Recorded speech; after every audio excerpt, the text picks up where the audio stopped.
Olá pessoal, meu nome é Fernando Vitti, eu sou professor de filosofia, mas também escritor de ficção. E nas redes sociais eu faço um trabalho de incentivo ao desenvolvimento do espírito crítico mediante a indicação de leitura. Só que hoje eu não trago indicação de leitura, mas sim a indicação de um filme. Eu estou falando de Soberba, um filme de 1942, produzido, roteirizado e dirigido pelo grande Orson Welles. Bom, Orson Welles já escreveu o seu nome na história com seu filme anterior. Esse é o segundo filme dele. O primeiro foi simplesmente Cidadão Kane. Mas hoje eu quero falar de Soberba para vocês, porque há alguns anos atrás, em sala de aula, eu citei essa produção de 1942 em sala de aula, e essa semana o ex-aluno mandou um direct para mim, avisando que Soberba está de graça no YouTube. Parece que o filme já caiu em domínio público, espero que seja isso. Mas se vocês digitarem no YouTube Soberba Orson Welles, vocês acham inteiro e de graça o filme na internet para assistir. E por que eu recomendo tal produção? Trata-se de um filme que aborda uma questão que é bem complexa, para dizer o mínimo, que é aquilo que eu chamo, não eu, claro, mas é o chamado espírito reacionário. O que é uma pessoa reacionária? O reacionário é aquele que constata as transformações culturais, sociais, mas se aferra ao passado. É alguém que entende que as transformações ocorrem, e as transformações sempre ocorrem, mas ele não aceita. Não aceita por quê? Por soberba, por orgulho, por desprezo às novas ideias que surgem, às mudanças consequentes, e ele se sente, como reacionário que é, a ver essas transformações, intimidado pelos novos tempos.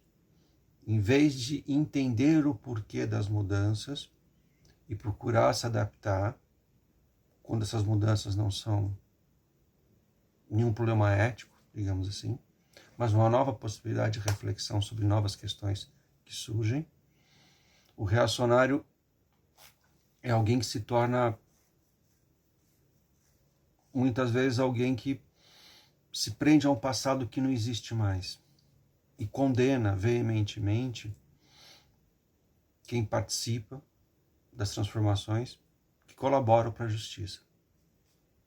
Nesse filme, brilhantemente dirigido pelo Orson Welles, nós conhecemos a história de um rapaz chamado George, que no final do século XIX ele pertence a uma família aristocrática, os Amberson.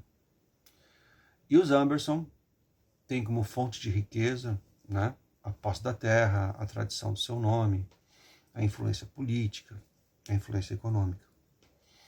Só que a economia norte-americana nesse período está se transformando intensamente, já que se trata de anos, de uma passagem da história, onde a economia norte-americana, é marcada por um processo intenso de industrialização. A economia muda, a sociedade muda, os valores mudam e existem novos desafios. Mas o George, que nasceu em berço de ouro, se recusa a aceitar que a sua maneira de viver, de pensar, de enxergar as coisas é retrógrada. Não faz mais sentido. Ele se torna uma pessoa que vive presa ao passado. E ele acredita piamente que, por causa do seu nome e da sua condição de nascimento, ele não merece, ou melhor, ele não entende que ele tenha que se interessar pelos novos tempos ou dialogar com as pessoas que estão vivendo de outra maneira. E isso é dramatizado no filme por uma situação muito difícil, em que ele vê a mãe dele, que já é viúva há algum tempo, se interessar por um outro homem.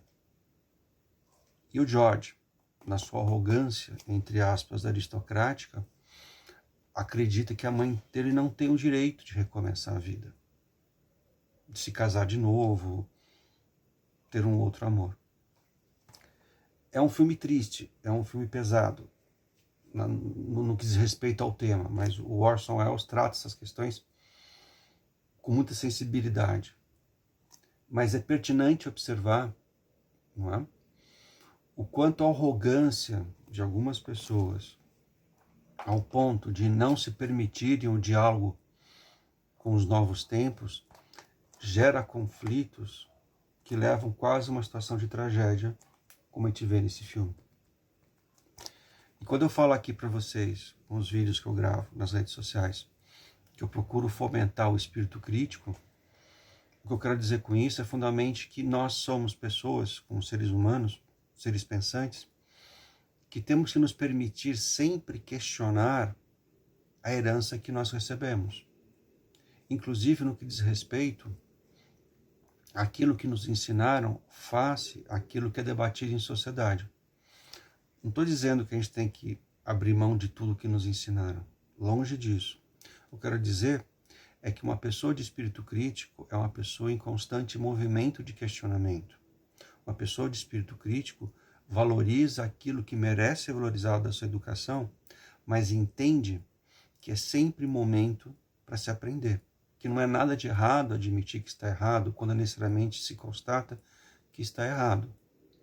O problema do reacionário é viver em conflito com o mundo que está em constante transformação e alimentar um espírito de mágoa, de ressentimento, porque as coisas não permanecem as mesmas. Mas as coisas nunca permanecem as mesmas.